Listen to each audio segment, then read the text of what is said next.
Hello all, and welcome to Hockey on Tap podcast. This is episode 39, Ohio, Manitoba to Manitoba, Dominic Ohio. I am your host, Bill Dean. I'm, of course, here with my three co-hosts, Little Steve, Schwim, and Shorts Guy. We are brought to you by Primetime Radio, courtesy of Sam Wu. You can find us on Twitter, Instagram, Facebook, YouTube, Apple and Google Podcasts, Spotify, and iHeartRadio. Please leave us a 5-star review if you'd be so kind. Boys, what are we drinking? I gotta say, you did that effortlessly. That was very nice. It's very smooth. I'm proud of your progress. Yeah, I'm slowly but surely. Until you start drinking and almost dry heaving. and until you need to... It's also because there are no names in there. Yes, there are. That's true. That's true. What do you mean there's no names? I'm sure we have to talk about our names. I'm sure we have to talk about Tristan Jarry at some point. So anybody would talk with anyone with a J in their first or last name. That's where we're off track here. Yeah, there's no J's here. I don't have to worry about it. But yeah, Mike Sandillo, Esteban Echeverria, and Mr. Jonathan Faraday. Oh yeah, Jonathan Faraday. Yeah, but that's a hard J, not the soft J. You're real hard. Wow. Shorts guy. I love where you're at right now. Love if you give us a little background what you're doing.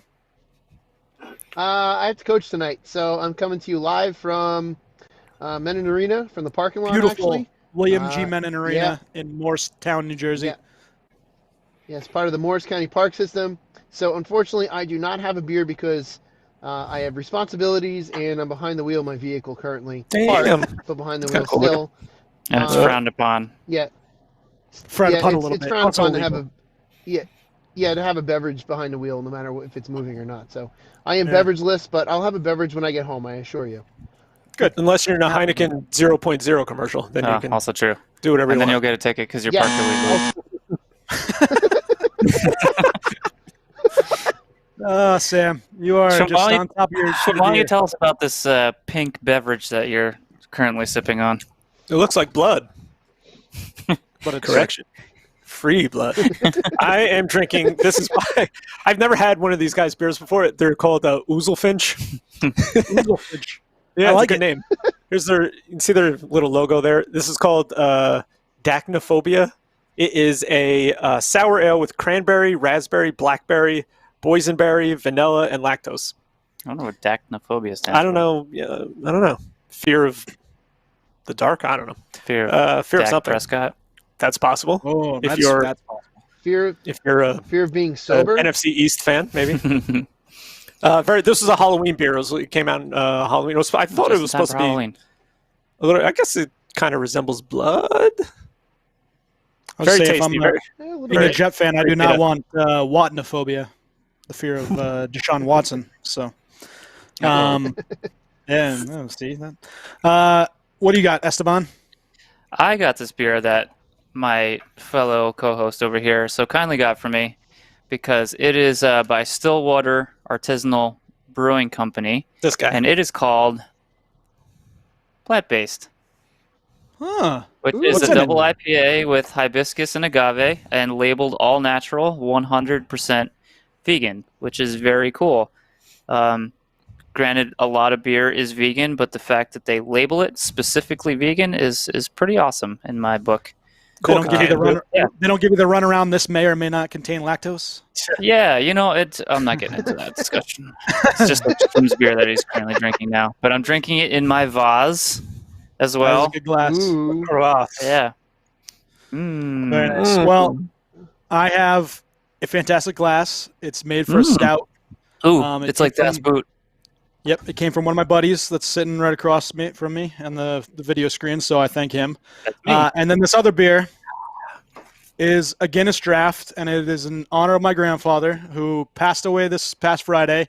Fantastic man, and he will be missed, and he loved this show, so he used to listen every Monday and also the Thursday shows, and he's one of the reasons why I do sports, because he gave me a lot and taught me a lot. So I will drink this Guinness for him. That was one of his favorite beers, along with the Black and Tan Yingling, which he loved too. I think it's bad. Is that a special can? What is that? It's the no, Yingling it's Black not and the Tan. regular, Yingling Black and Tan. It's not the Guinness Draft, and it's got like a turtle on it. I don't know. I've never seen this one Oh, before. the Nitro?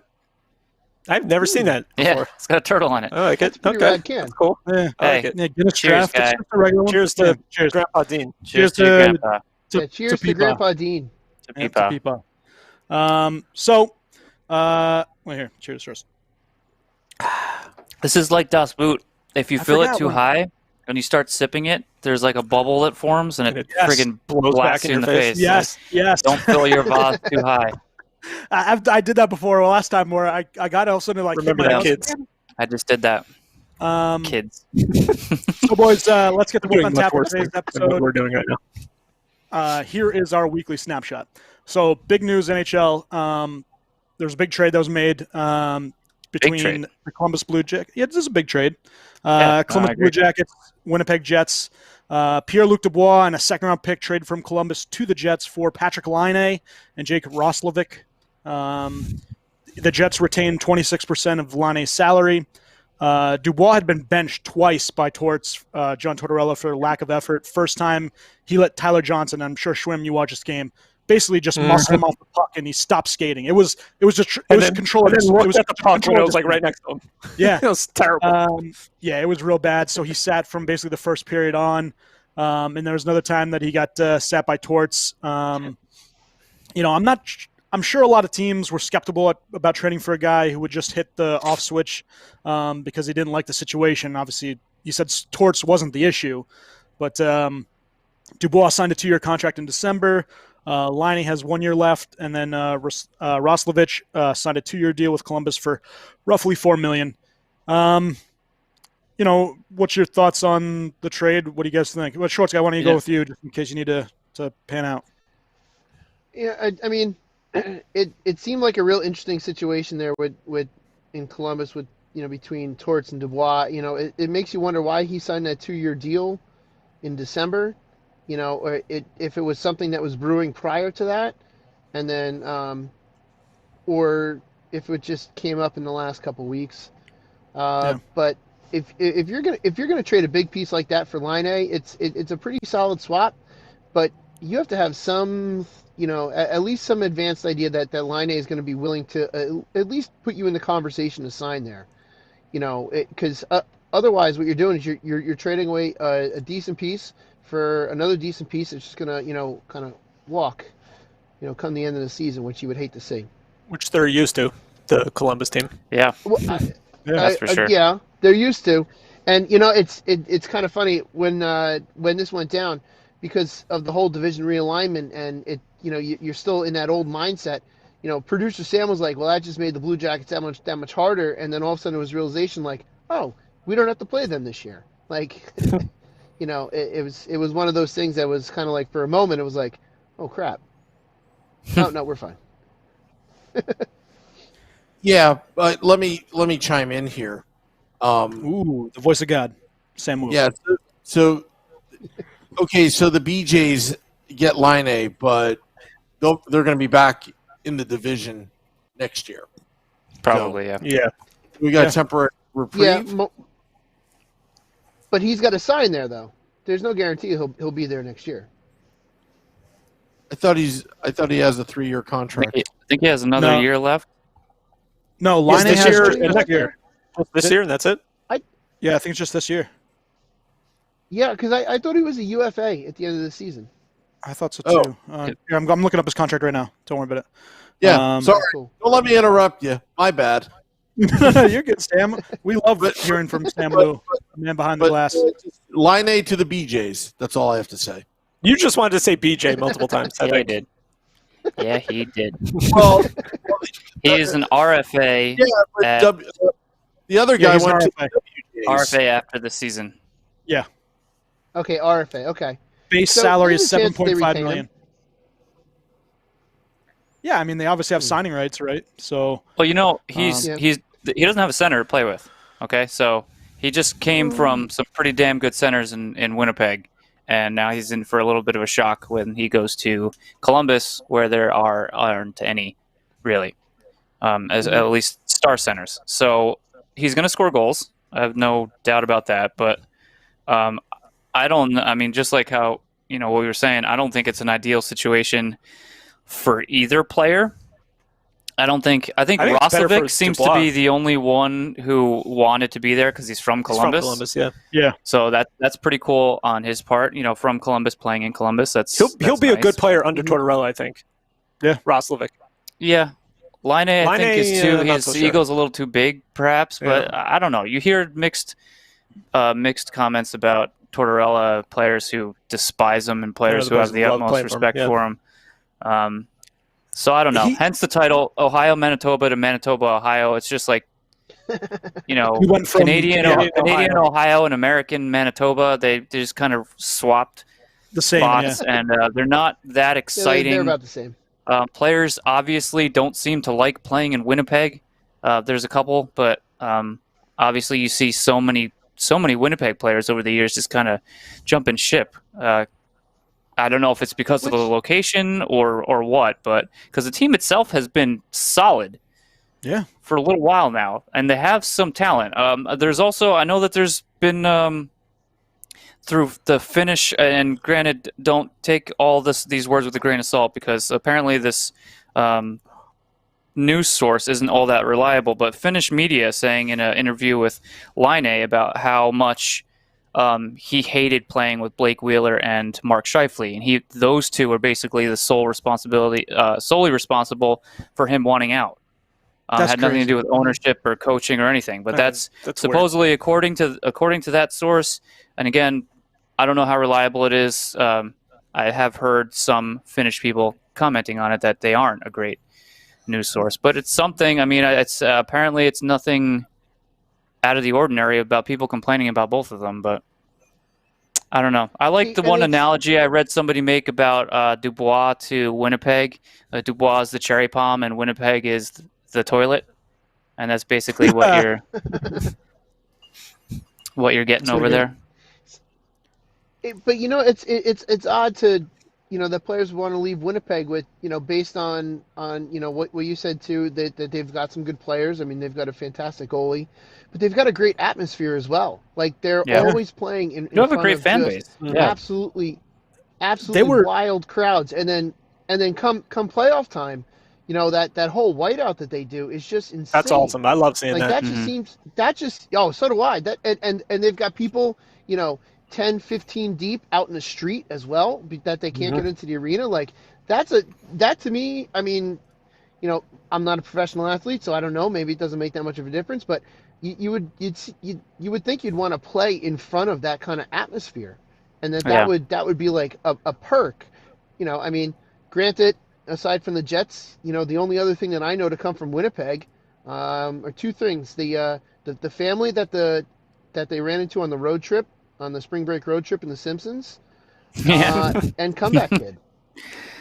Yeah. And that's about it. And Comeback Kid was a phenomenal band, but other than that, I don't know. I don't know much about Winnipeg other than that has come from there.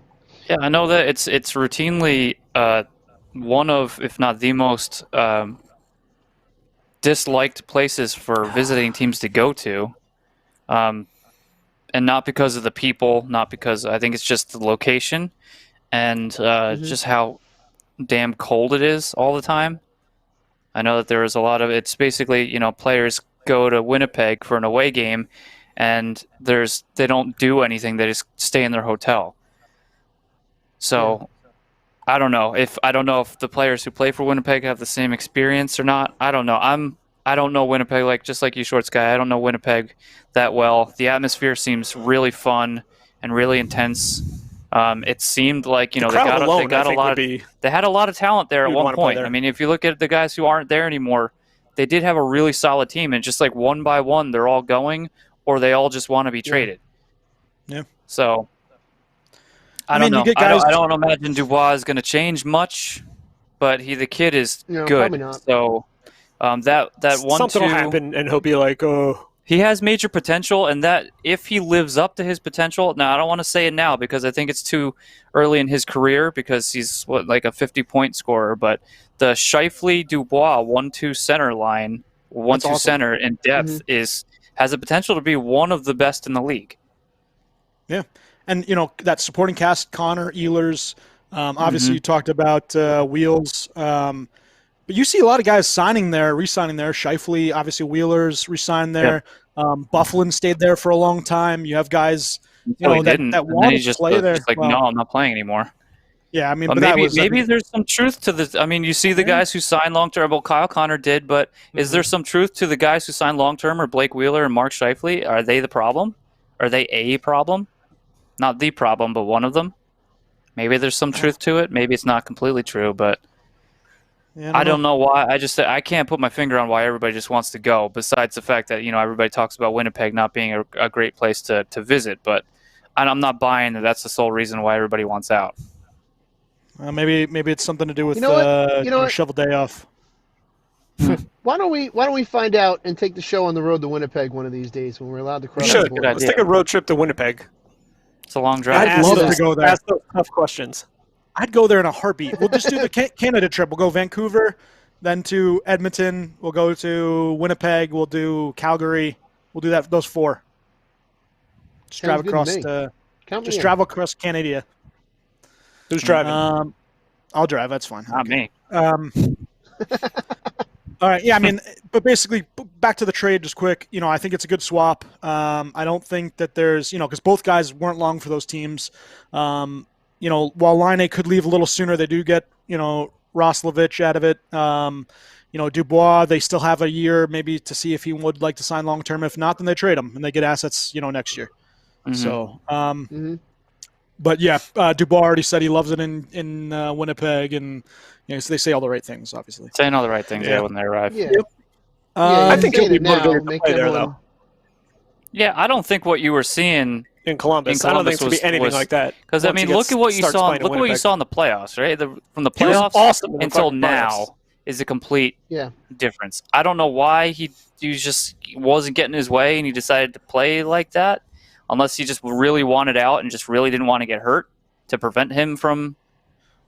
But I don't know. It's not a good look. It's not a good look, and everyone's going to remember that. But he's got to redeem himself, and if he gets to that playoff form like we saw in this last playoffs, then Winnipeg got a hell of a player, young player.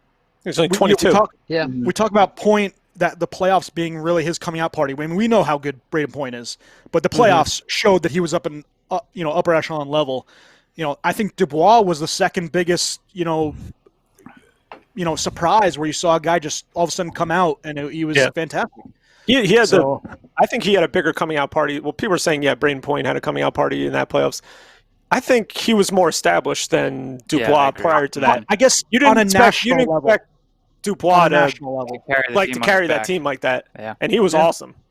I saw it firsthand. Braden Point, obviously, he was fantastic. And people were talking about, a lot of people were saying he should have been Conn Smythe. Him and Hedman were like neck and neck, but they give it to Hedman, well deserved.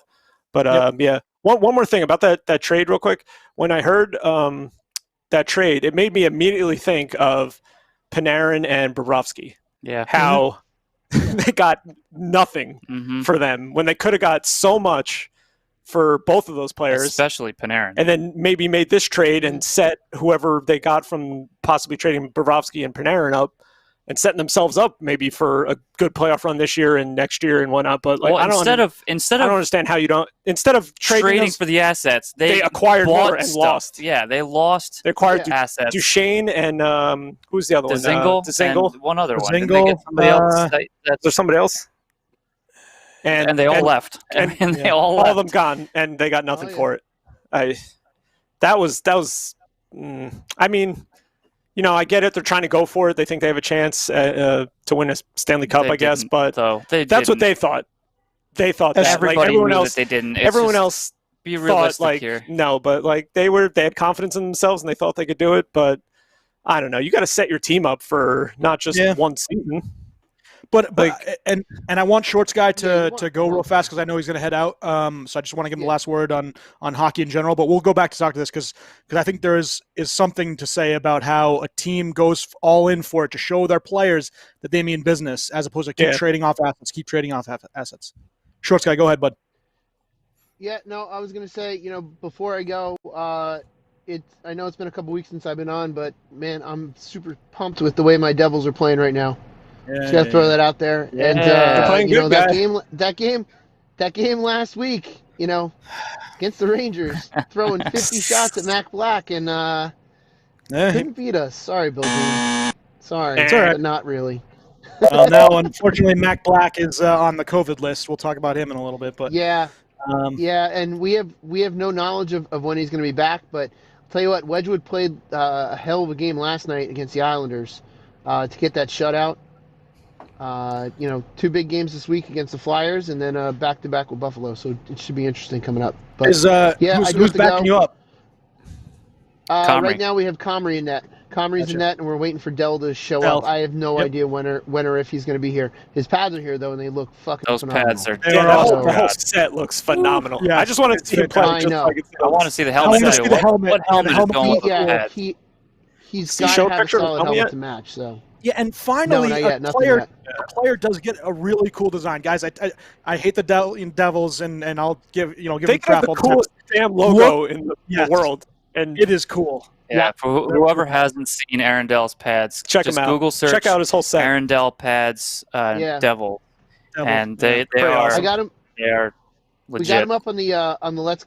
We've got him up on the Let's Go podcast, Let's Go Devils podcast Instagram too. So check him out there as well. Maybe Stan can pull it up, but Shorts guy, get a win There you today, and good luck with your team. Will do. Thanks for that, and I'll see you guys hopefully next week. Go Yeah, get him, guy. Do it. All right, Do later, it. guys.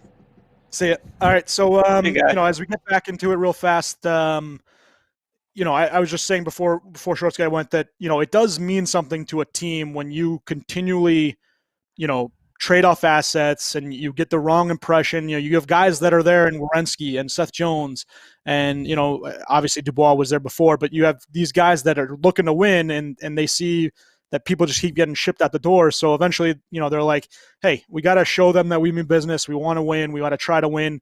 If it screws us over in the long run, it is what it is. But, I think You there gotta has to play be some sort of there has to be some kind of understanding if everyone in the room knows those players won't be here next year. And there's definitely there's no chance that I know that everybody stays positive and they play to win, but there's no chance that they all truly believe that they were going to win the cup that year. I just can't imagine. So I think in that circumstance, they would have been a little more excited with the potential of getting that much better. I mean, obviously, Monday morning quarterback, is that the term?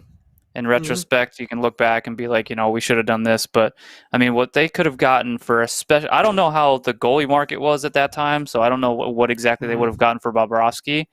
But Panarin, whew, I mean, they would have cleaned up. That's a dagger. Cleaned up with that. And just same with the Islanders and Tavares, but I don't know how much Tavares was kind of leading them on about, no, I still might sign. And maybe That was such BS. He was never intending to sign back there. they really just say. I think they just say it because they don't want to. They don't want to do come wrong by the across and be like, fans. "Oh, I don't want to stay here." Yeah. Like he just wants to be like, "Oh, I've been here for however many years. I was drafted by them, but yeah, I want to stay here." But when they really don't. Yeah, Like- and see, that's why we got into that argument with Turner at the hockey arena that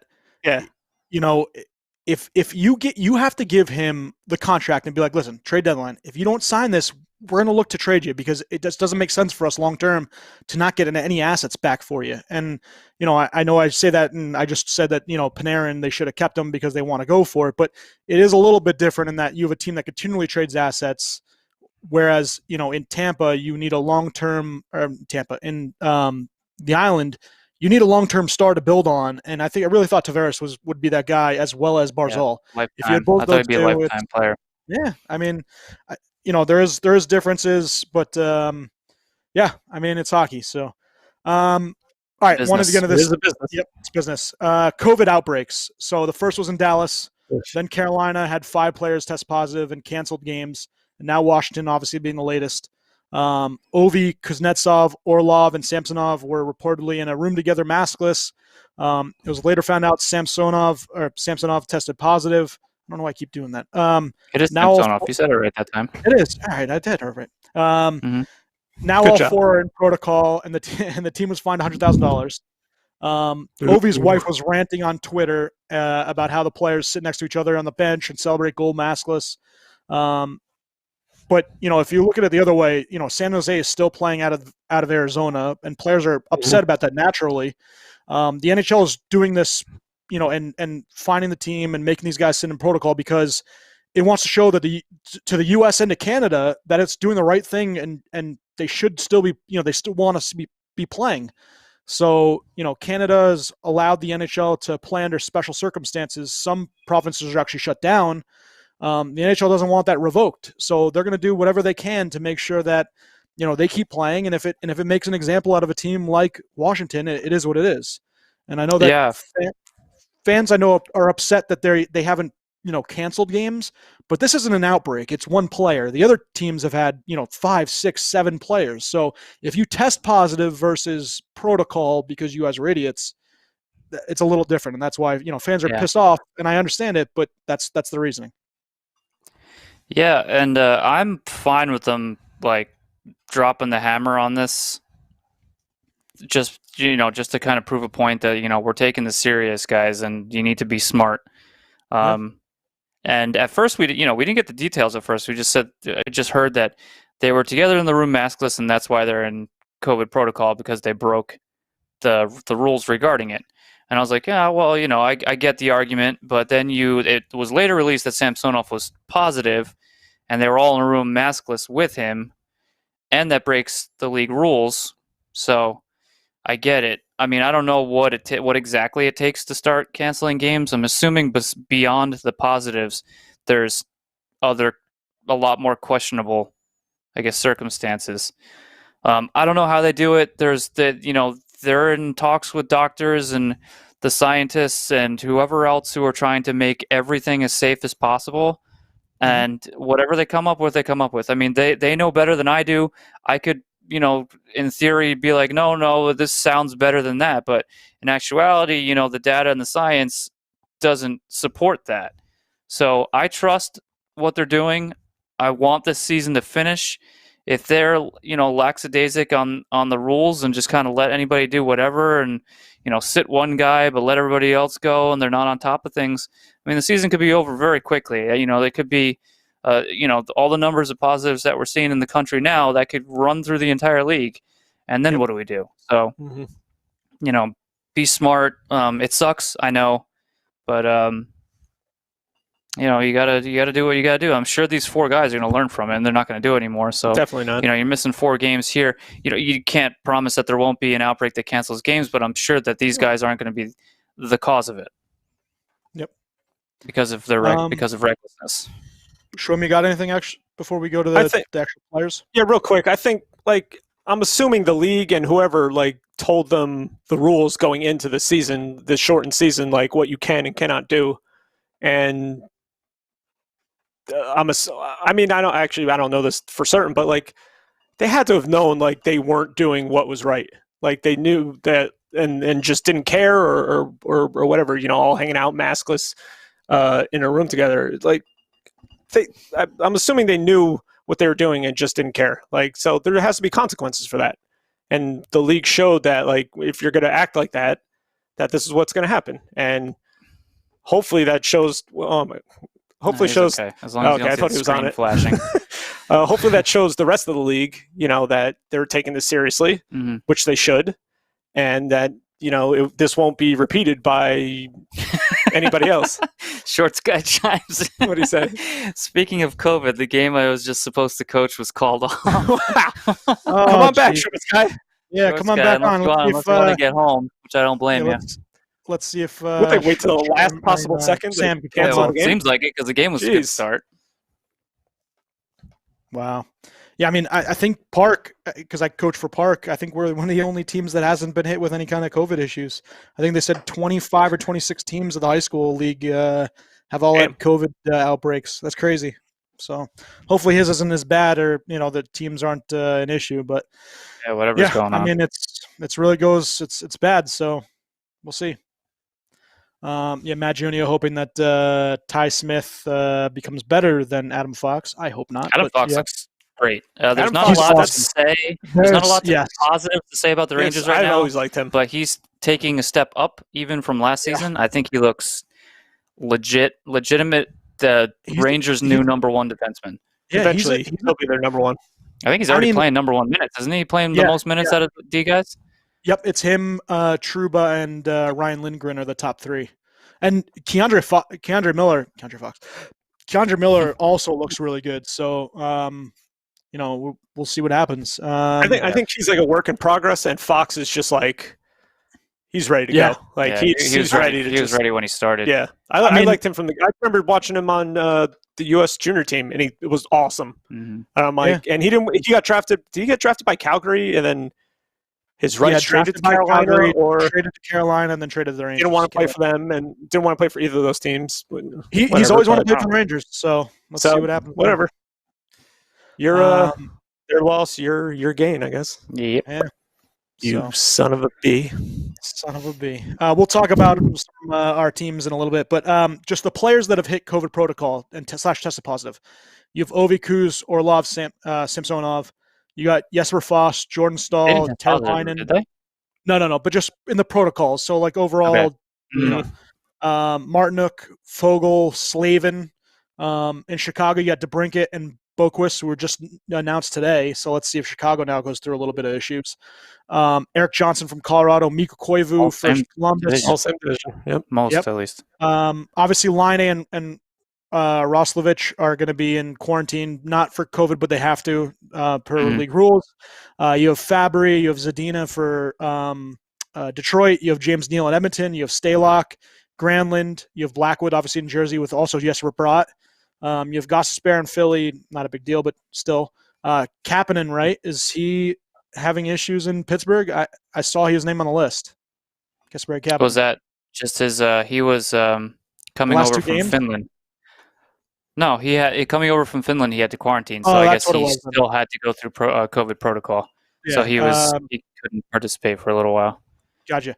Jordy Ben, JT Miller, Anton Forsberg, and obviously PLD, Pierre-Luc Dubois.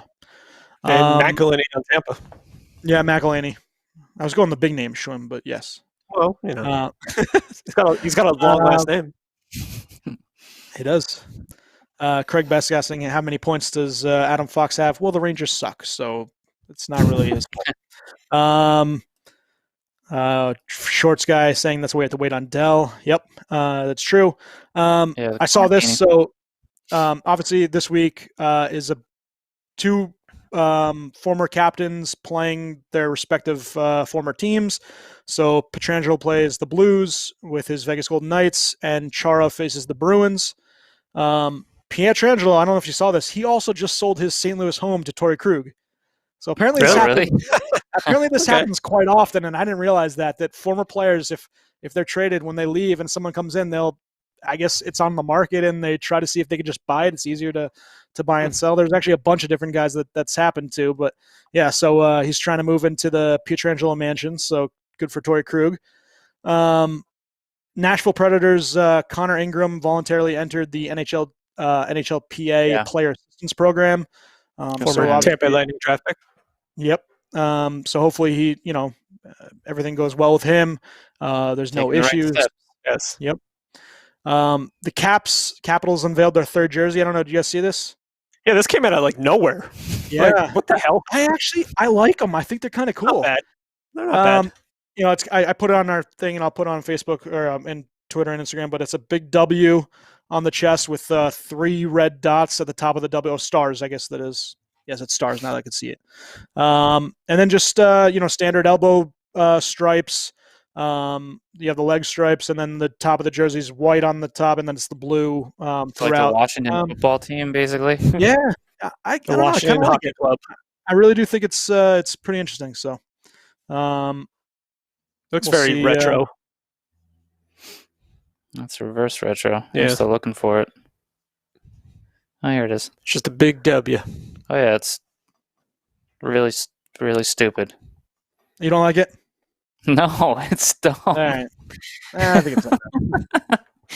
Oh, well, if you like, this looks like a team playing from the 1920s. Alphabet, and, so if you wanted if the Washington Capitals were an original 6 team and you wanted to see what their jersey would look like if they were an original 6 team, this is what you're getting. A lot of people like that classic kind of look, though, but whatever. I don't like boring. Yeah. I like ridiculous nonsense. They Like should the do like an reverse over-the-top retro Arizona and They the should do reverse retro like over-the-top Ducks jerseys. ridiculous jerseys for every team. Yeah, Yeah. just ugly as hell. Yeah. Oh my God. Just But great. They'll sell. I guarantee they'll be best Hey, sellers. I want the I would get Rangers one. to go back to the New York Americans or like some of the old former jerseys. They're pretty cool. They should do a full Statue of Liberty. Just Jersey. entire body. That'd be pretty Full- awesome. Not just the head. They've only done the head. They got to do the full body.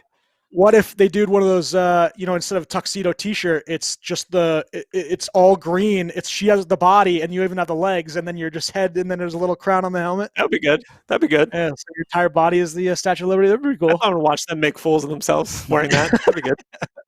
What if you guys were just a lightning bolt? Your entire body is just a lightning bolt. You have to like squeeze all around. Or a cloud with lightning bolts like on the ass of the pants coming out. Your legs are lightning bolts. Draisaitl scored with less than a second left to bury the Jets. I don't know if you guys saw that. Yeah. Obviously, sad loss. And then we were talking on, text that loss for Arizona. Steve, Yeah, I don't know if you you saw want to it. go into that a Yeah. little bit. So that tell was us about that. that was I was watching the game and I guess mainly boredom. I like to watch a lot of games, but the game was not exciting in the slightest bit. But I was watching it and I was almost like half paying attention towards the end there because you're just assuming this is going to be a 0-0 game going to overtime.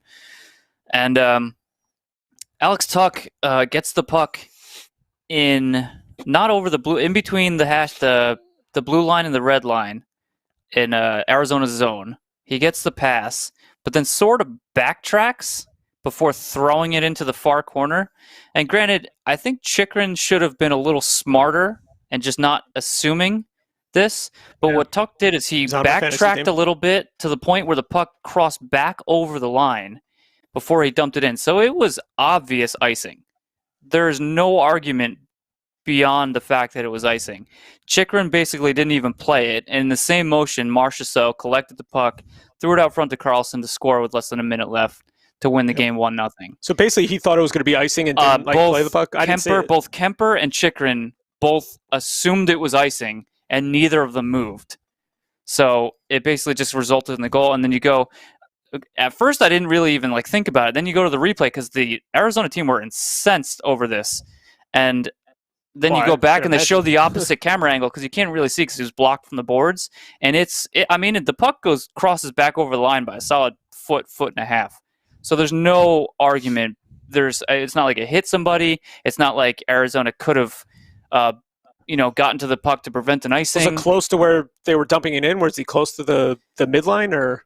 Yeah, so he was basically a foot. So he got the puck. Say these are the lines here. I know I'm explaining this to Schwim. You guys aren't going to see it. So these are the lines here. So he gets the puck maybe about here, and it's obvious that he's sort of behind the line. backtrack. This is the red line. This is the blue line, and then he sort of backtracks this way before throwing it back that way. So it was like a weird little. You retreated motion. towards his goal. He retreated towards his goal and then iced back into his own zone. So where it would be an icing beyond the midline. It should have been icing. It should have, and you can't. Yeah, I know. I'm describing things on the table with lines that nobody can see. These the lines you're having troubles with my words too. But it was bad, man. I mean, it was obvious, and I guess that's not something you can review.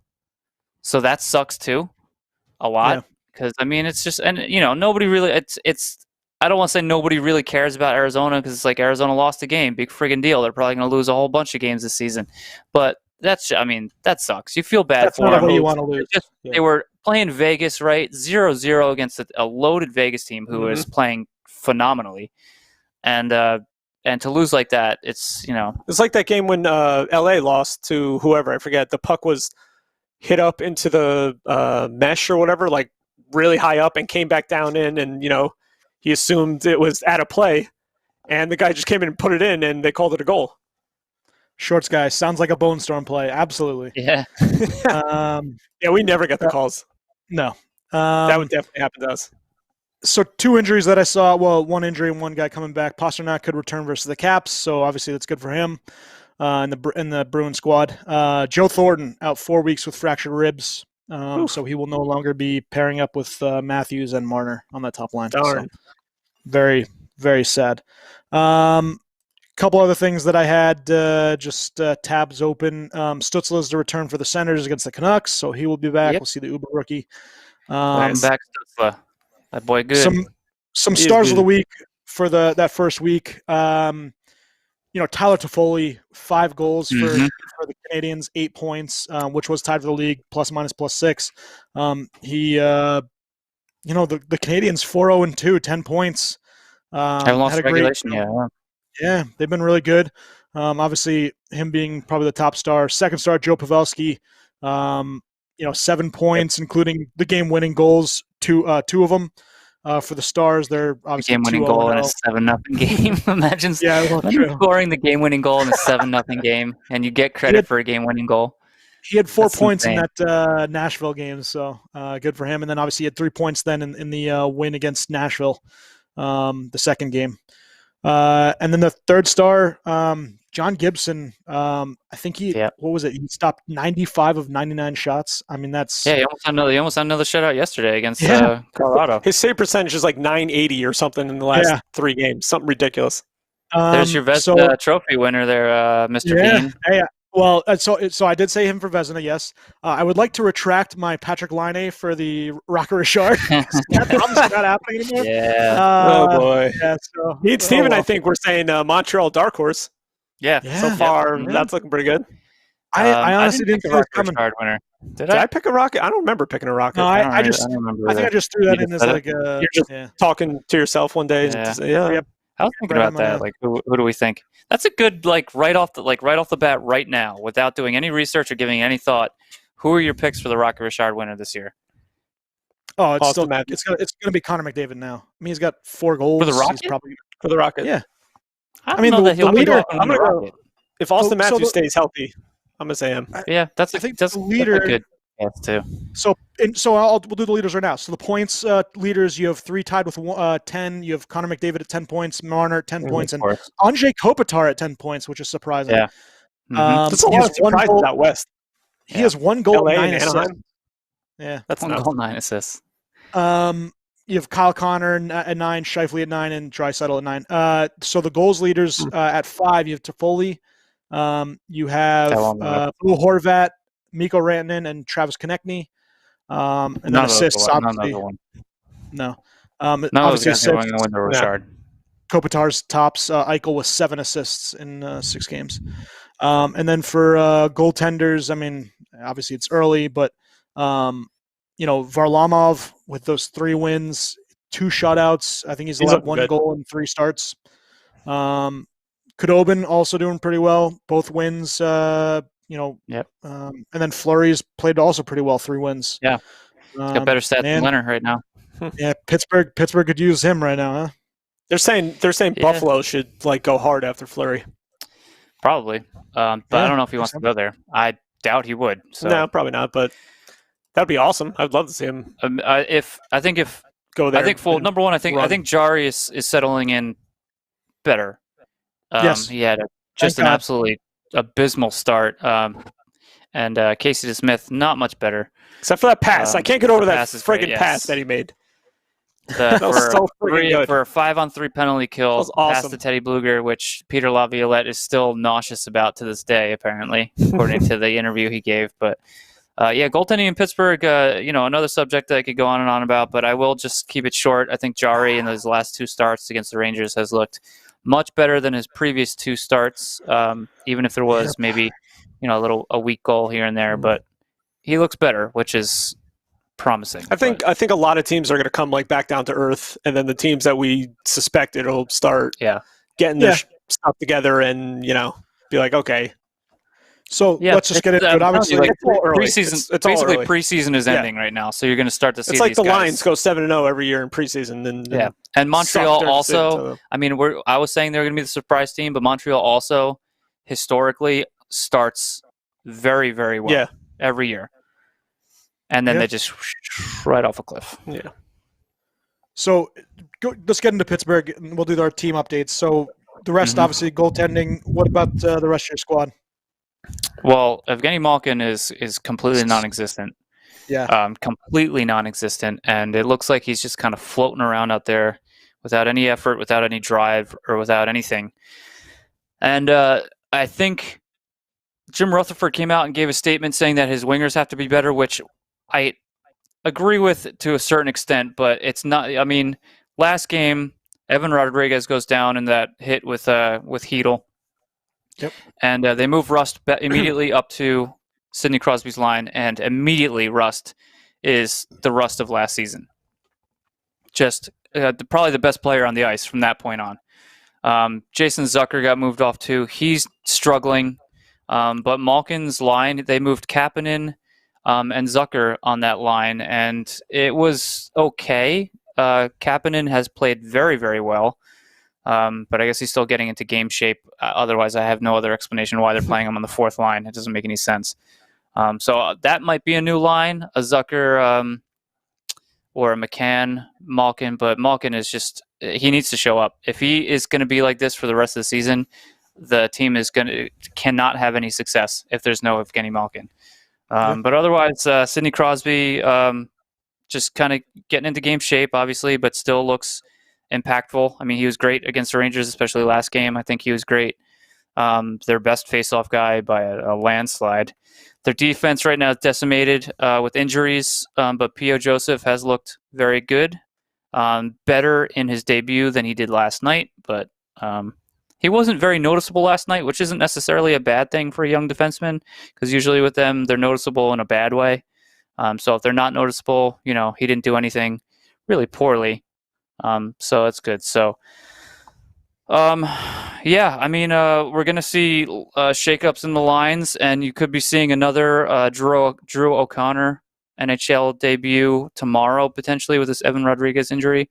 I hope so. It's either him or Sam Lafferty, and I like Lafferty to a certain extent, but we know what he brings. We don't yet know what Drew O'Connor can bring, and I think it's time we had a look, basically. But they've won 4 straight. Haven't looked great throughout it, but 4 straight wins is 4 wins, and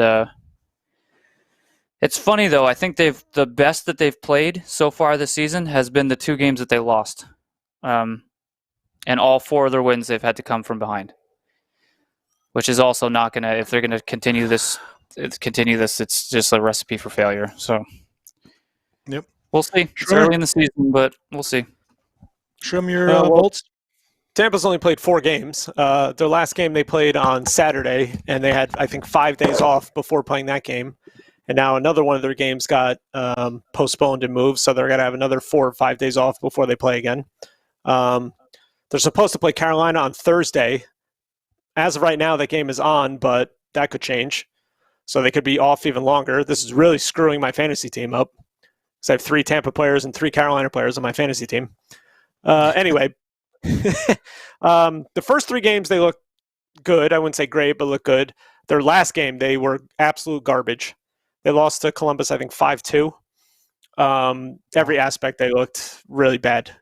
Way too many turnovers. But again, they had a long layoff before playing that game, so I don't know if that had anything to do with it. They had 2 guys get hurt. They had Mitchell Stevens get hurt, and it looked really bad. He got turned around, and yeah, I saw that. It did not look good. He's out indefinitely. He's going to be out for a while. And then Chernak got hurt. He got spun around weirdly and fell awkwardly. He's day-to-day. So they're trying some other guys out on D and whatnot, so they could have a couple new people in the lineup if they play Thursday. Power play looks decent. I'm happy about that. Face-off, same issue for me as always. They don't have Stamkos is probably their best face-off guy, but other than that, nobody else can really win a draw on the team. But yeah, I'm just I would like them to play, have maybe get to see them play a game or 2 or 3 in a week, not once a week. All their games keep getting postponed. They can't get any momentum. Yeah, that division. It's I know. Oh my God, every team in this division is just we're screwed. I don't know, but. Yeah, that's it. I just want to see them play. I haven't seen enough of them. They've only played freaking 4 games. You can't evaluate them because they don't play. They played 1 game, and now they're 5 days off, played a game, and now they have 4 or 5 days off, and they're going to play their second game. It's 2 days, Carolina. 2 games, 10 days. This is nuts. If they even play on Thursday, who knows? Yeah. Michael saying that Hall. Dropped your boy Lafreniere. Yeah, nice. I have to maybe add him. You can have him now. Yeah. Michael on Facebook saying that Hall cracked a crossbar in a shootout. That's I have to go back and take a look at that. I didn't see that, but that's pretty cool. Yeah, I mean the Rangers, right? So, the biggest thing obviously with them is their defensive goaltending has just been absolutely atrocious. Not that it's necessarily the goalies are at fault, but just they can't seem to put together an overall solid game. Getting outscored and losing in late leads and just not being able to win. His young core. So, we'll see what happens with them. Obviously, Lafreniere and a lot of those young guys, they're going to get better. They're going to get, ice time and keep playing and really become, something that you're going to want to see as a Ranger fan. So I'm not really worried now. The defense obviously does worry me a little bit. Outside of Fox, Trouba has not played very well. I know he's been, decent, solid, but, you're expecting more from an $8 million defenseman. Tony DeAngelo has been atrocious. He was benched. Have former Tampa Lightning. Lindgren's a solid. Lindgren's a solid third line defenseman, but not a top air guy. Keandre Miller's obviously going to get up there. I know. There we go. And then obviously Brendan Smith is a decent. You're still up there. Okay. There we go. Brendan Smith is a decent depth defenseman, but Jack Johnson continually gets strolled out there like he's the second coming of Lidstrom. He should be the new depth guy. He shouldn't see any regular time. I don't know. Well, it's obviously they have Jacques Lemaire. Who's your defensive coach? Jacques Lemaire. Yeah, Jacques Lemaire. He loves him. Jacques Martin. Sorry, that's what I meant. Yeah. And he loves him. So I just don't know. He sure does. What the hell's going on? It's annoying. It's dumbfounding. You get rid of someone like Mark Stahl, and then you just bring in someone that's actually I think even worse. So yeah, we just need the goalies to get turned around, the defense to come back. Obviously, Matt Junio saying Niels Lundqvist next year, that would be very nice, but it's not going to help this year. So hey, it's the Rangers. Unfortunately, that's how it's going to go, and they're going to be not a great team this year. I didn't think they would be. Right now, they're last in the division. One win, the one overtime loss, 3 points. Hey, give me Owen Power. Give me Owen Power. So there we go. I'm sure the Devils fans will love that, name. By the way. Max Power. Name. Yeah. No, it's a fantastic name. But yeah, Shorts guy, even more reason for Schwim to yell at the TV. I've been yelling. Matt Junio asking how Blake Coleman's been doing. He's doing pretty good. He was doing good, and then I told, I think I responded on there saying he was doing good, and then he got benched or scratched last game because he missed a friggin' team meeting.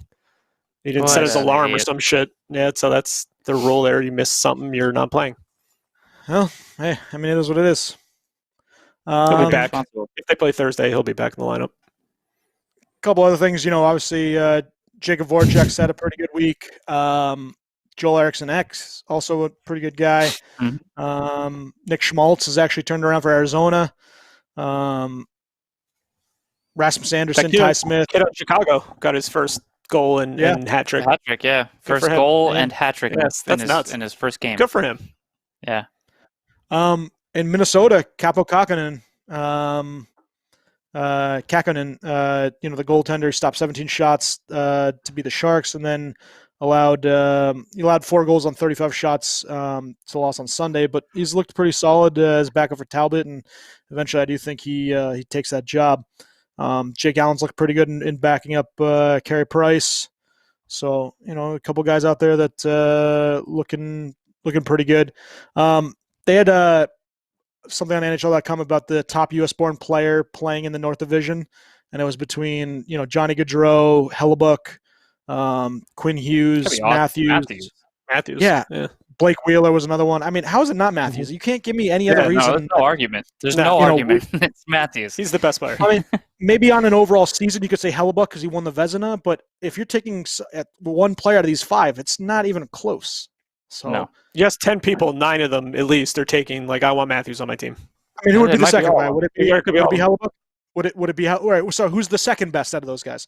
Quinn Hughes, Hellebuck, Wheeler, I'd probably go Yeah, Hellebuck. probably Hellebuck. Not Wheeler. Wheeler's probably Yeah, Wheeler's last. not in. I'd probably pick Gaudreau and Hughes over Wheeler. yeah.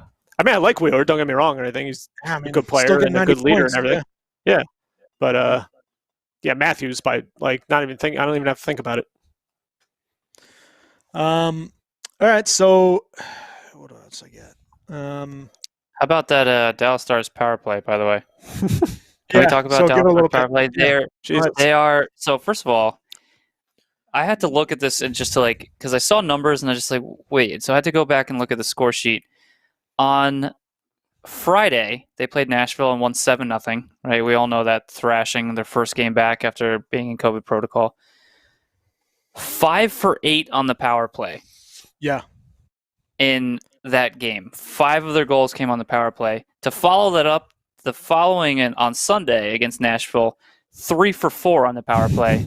To be 8 for 12 on the power play through 2 games. That's nuts.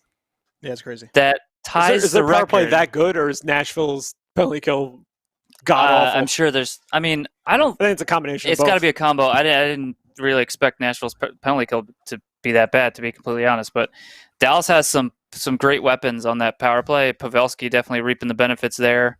And they're missing- Rupe and Hintz. what's- Jimmy Benn's hurt. He got hurt in practice. So Yeah. And what's his face is out. Sagan. yeah, Sagan. Yeah. But he eight was there. power play That's 8 nuts. power play goals in 2 games. Yeah, pretty good. It ties. I think the '92 Pittsburgh Penguins did it, and somebody else did it. I can't remember off the top of my head, but 8 for 12, good for 67% on the power play. Keep up that pace, and you might be okay for the remainder of the I think season. Yeah, I think so too. Insane. That's crazy. Yeah. So top power plays, we'll just go through because it's actually interesting. So Columbus is 1 and so we're gonna go positive and negative. Columbus is 1 and 13, 7%. Chicago is 8 for 19, 40. One power play goal against. Yep. Wow. 1 power play goal. Against Tampa. Dallas is 8 for 12, 66%. Nashville 2 for 20, 10%. Yeah. Washington 8 for 21, Boston 8 for 23, Philly 9 for 29, Islanders 4 for 22, Rangers 4 for 23. Devils locals 2 for 13. So not many opportunities there. Vancouver 13 for 47. How on earth do you They've have been on to the power play 47 47 times? There's no way. There's no chance. They're taking a lot of penalties, How? huh? How is that I don't possible? know They've been on I the hope power play? that's- That can't be true. Or is They've been that on the their power penalty play kill? 47 times in They've got 7 games. 47 power. There's no Jesus Christ. way. In how many That's games? what it 6? says. Both ESPN and NHL.com, 47 power play opportunities in 7 games. There's no See, way. I think that's wrong because whenever I make up like a ridiculous number, I'll be like 47. That's 7 power plays a game. Both NHL and ESPN both have it on here. How many goals did you score last night? I had like 47 goals last night. And they're only Say- 13 Thumbs goals up. for. While Steve's looking it up, That's a lot. 13 Montreal goals? 9. Yeah, no, 9 for 26 is Montreal. 3 for 26 is Edmonton. You don't expect that from Edmonton. That's weird. 7 for 20 is Calgary. 10 10 for power play 20 garbage last year too. Yeah, Edmonton's. yeah, it was bad. So listen. Oh, so here, Steve, and this is the opposite way. So wait till you hear this one. So Colorado's 10 for 29 positive. St. Louis 1 for 33. That's wow. That's the worst. It's got to be the worst, Yeah, right? it's 3%. Well, no, technically Anaheim's 0 for 15. But Oh yeah, there it is. St. Louis 5.6%. all right, and what does it say as It just gives the percentage. I don't have the number of what is their percentage for Vancouver? 13.8. 13.8. Oh, this one has 27.7. So let's. Yeah, there's something ain't right. Yeah, maybe it is wrong. Yeah. Somebody right. Power play goals against 13. Power play opportunities against 37. So they've been on the power play 47 times and been on the penalty kill 37 times. Montreal's been on the penalty kill 46 times. Wait, St. Louis has been on the penalty kill 51 times. How is that possible? This is nuts. I don't think you're. Yeah, I don't think ESPN there's is screwed up. something ain't right. I hate Something ESPN. ain't right. Matt Jr. With oof. Matt Jr., if we don't see you, have a good night, buddy. Yeah, I mean, definitely fun times in NHL land. Is it true that NBCSN is gone after next season or something? That they're switching to USA? I don't see that. I know isn't USA's an affiliate of NBC? Yeah, of NBC's. That's why I heard that like they're getting rid of NBCSN. NBCSN, That's and weird. they're going to switch everything over to USA. Huh. Whatever. Maybe they'll get rid of Catherine Tappan finally. Get a whole new crew. Yeah, please. Please. Just about every single one Please, clean house. Please. Trade Tappan to TSN. Trade to Canada. Give her send her to Canada. Let them deal with. Hey, we'll take. US will take either Jeff Merrick or Elliot Friedman in return. Little tidbit fact: in 1993, January 12th, Steve, what is the big news? What happened in January 12th, 1993? It involves your beloved Pittsburgh Penguins. Was that did Mario Lemieux come back from his cancer treatment? That's when he went away for cancer diagnosis and would be away indefinitely. He then returned 20 games later and blew away everyone for the scoring title. So obviously, and also, by the way, his returning from, I gotta say, a lot of people, and maybe rightfully so, have a lot of negativity to say about the Philadelphia fan base, but that ovation that they gave to their most hated rival, probably the most hated player on the most hated rival, the ovation they gave him when he returned in Philly was something else. I mean, pretty awesome. They do have souls down there. At least some of them do. So, all right, some trivia, and then we'll get out of here. Oh boy! January 5th, 1991, the Washington Capitals relieved then head coach Brian Murray from his duties and hired who in his place? 91. Man, I was such a young fledgling to hockey back then. Who was coaching back then? 91. Who could they have hired? Is it? I don't know. I'd just be guessing, obviously. All right, so I'll just give you. It was his brother, Terry Murray. Oh, the brothers, the brothers were not in communication when this happened. So it leads to the question: would you do that to your brother if he got fired, and then you would just take his job? Well, I mean, if it was NHL coaching, probably. Some backstory. But he was in the AHL, or the Terry Murray was in the AHL, and he was like a young up and coming coach. And I guess they didn't like what Brian Murray was doing, and they wanted Terry to come in and fill in his place. But I mean, it's his first opportunity. I guess you don't not take it. But you can't. And I think his brother was probably just telling him the exact same thing, like take this job. Once they realized everything, there can't be hard feelings. It wasn't like he pushed to get him out so he could have that job. Nah, it's kind of next in the pecking order. No idea. I mean, yeah, they wouldn't have informed him. All right, so a couple more trivia. Which team set an NHL record when it was the first to score 16 goals in a game? Montreal. You would think Montreal. Montreal Canadiens, January 1920. Canadiens defeated the Toronto St. Patrick's 14-7.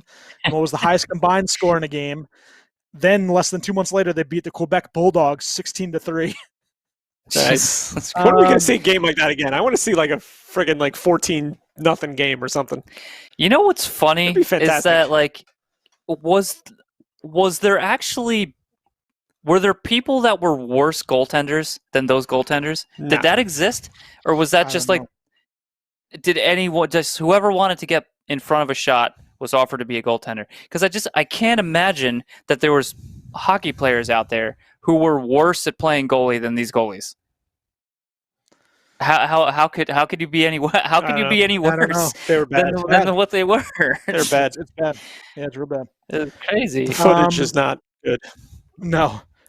Who's the first player to have recorded 10 consecutive 50-assist seasons? I think he was a Tampa Bay Lightning at one time. Oh. 10 consecutive 50-assist seasons. Wow. And was Tampa Bay Lightning at one point? I think so. His run started in his third NHL season in 1978-79 and ended 10 seasons later. He missed 11 games in 88-89 that would have made another 50-assist season as he ended with 45. Tampa even a team? Not until the early 90s. So he's got to be old on Tampa. I think he was old when he was on Tampa. No. You want to just give it to you? Bernie Federico? No, Federico. He was on St. Louis. I thought he played for Tampa at the end of the... I don't think he ever played for Tampa. Didn't he a commentator somewhere? Yeah, in St. Louis. Okay. I'm wrong.